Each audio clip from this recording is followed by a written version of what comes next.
देवी और सज्जनों, स्वागत है आपका इस वीडियो में। इस वीडियो में बात करूंगा अपनी किताब रेलवे स्टेशन की कुर्सी की। मेरी किताब ऑलरेडी अमेज़न पे अवेलेबल है, बहुत सारे लोग पढ़ रहे हैं। पिछले महीने ही रिलीज़ हुई है, सो इसे पढ़ भी रहे हैं। लेकिन मेरी किताब के बारे में बहुत ज़्यादा एक्सप्लेन मैंने कहीं नहीं किया है। मैंने कुछ पोस्ट लिखे, मैंने फेसबुक पे, ट्विटर पे, इंस्टाग्राम पे, हर जगह सोशल मीडिया पे मैंने लिखने की कोशिश की, बताने की कोशिश की। बट मुझे रियलाइज़ हुआ कि किताब के बारे में और भी डिटेल से बतानी चाहिए, क्योंकि ये कहानी संग्रह है और लोगों को बहुत अच्छे से कहानियों के बारे में पता नहीं है। सो ये रही मेरी किताब रेलवे स्टेशन की कुर्सी। आप देख सकते हैं, इसका बैक कवर भी है और इसका फ्रंट कवर भी है। मैं यहाँ पे इसका कवर पेज भी लगा दूँगा।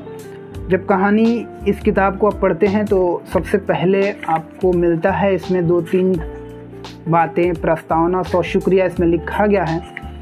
मैंने लिखा है, इस किताब में 7 कहानियाँ हैं। कहानियाँ अलग अलग विषयों पर बात करती हैं। मैं अभी सारी कहानियों के बारे में थोड़ी थोड़ी डिटेल बताऊंगा, ताकि आपको पता चले कि किताब किस तरह की कहानियों की बात करती है। इसमें अगर मैं बात करूं सबसे पहले कहानी की, तो मंदिर मस्जिद मैंने लिखा है। मंदिर मस्जिद एक ऐसे लड़के की बात करती है जो एक ऑफिस में काम करता है और उसे घूस लेने की, रिश्वत लेने के वजह से उसकी ज़िंदगी में क्या उथल पुथल आता है, फिर वो किस तरह से उलझ जाता है मंदिर में और मस्जिद में।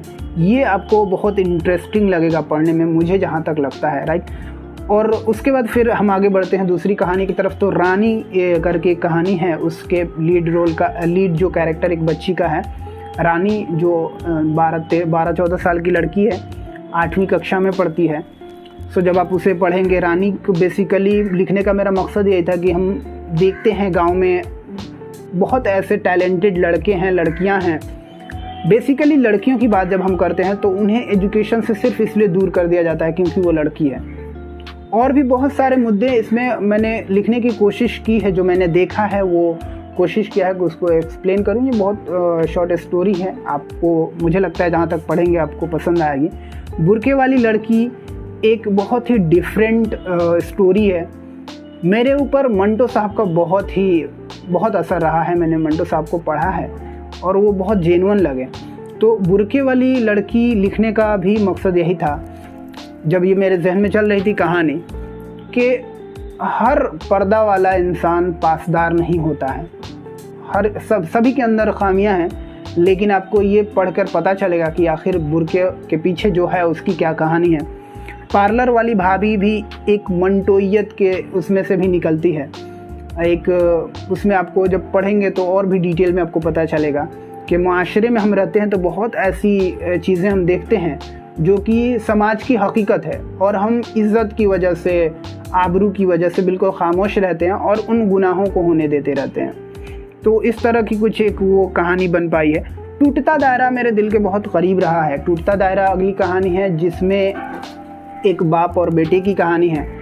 इसमें मैंने 2-3 तरह से ये चीज़ बताने की कोशिश की है कि एक पिता का समाज अलग होता है, इसी माशरे में वो उनका एक जो मिलने जुलने का होता है, जो लोग होते हैं उनकी उम्र के होते हैं, और फिर एक 20-25 साल का लड़का जो ग्रेजुएट है, पढ़ा लिखा है, लेकिन अगर उसे नौकरी नहीं मिलती है तो फिर वो मुआशरा किस तरह से, समाज किस तरह से बाप को भी परेशान करता है और बेटे को भी परेशान करता है। फिर जब दोनों किस तरह से आमने सामने होते हैं तो दायरा किस तरह टूटता है, किस तरह जुड़ता है, इसको सबको माइंड में रखकर मैंने टूटते दायरे का लिखने की कोशिश की थी। 2 और कहानियां हैं, रिया और रेहान। इसके बारे में बिल्कुल थोड़ा सा बताऊंगा, ये थोड़ी बड़ी कहानी है। रिया और रेहान ट्रायो लव स्टोरी है, पूरी लव स्टोरी है। इसमें प्रेम कहानी लिखी गई है, कविताएं हैं।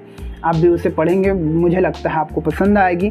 रेलवे स्टेशन की कुर्सी, जो कि इस किताब का आखिरी कहानी है, इस किताब की आखिरी कहानी है रेलवे स्टेशन की कुर्सी। वो बात करती है जब मैं एक दिन सफ़र कर रहा था, और मैंने इस पर बात भी किया है कि इंटरव्यू में, कि स्टेशन की कुर्सी ऐसी होती है जहाँ पर कोई भी बैठ सकता है। सो जब वहाँ पे छोटे बड़े, ऊंच नीच, अमीर गरीब, ज़ात और मज़हब का कोई मतलब नहीं है, तो मुझे लगता है कि सोसाइटी भी हमारी उसी तरह की होनी चाहिए।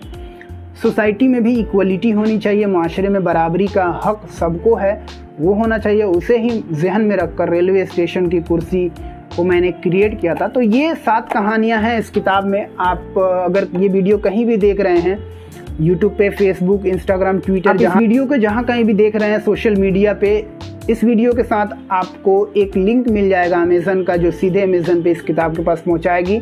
यदि आपको ऐसा लगता है कि ये किताब आप पढ़ना चाहते हैं तो आप वहां से जाके बुक पढ़ सकते हैं। बहुत ज़्यादा महंगी नहीं है किताब। यदि आप पढ़ते हैं तो मैं आपसे रिक्वेस्ट करूंगा कि ज़रूर इसका रिव्यू मुझे शेयर कीजिएगा, ताकि मुझे भी पता चले आपके जो भी थॉट्स हैं। अगर आपको अच्छी लगती है अच्छा बताइए, बुरी लगती है बुरा भी बताइए। जो भी थॉट्स आते हैं ज़रूर मुझे बताइएगा, टैग कीजिएगा, मुझे भेजिएगा।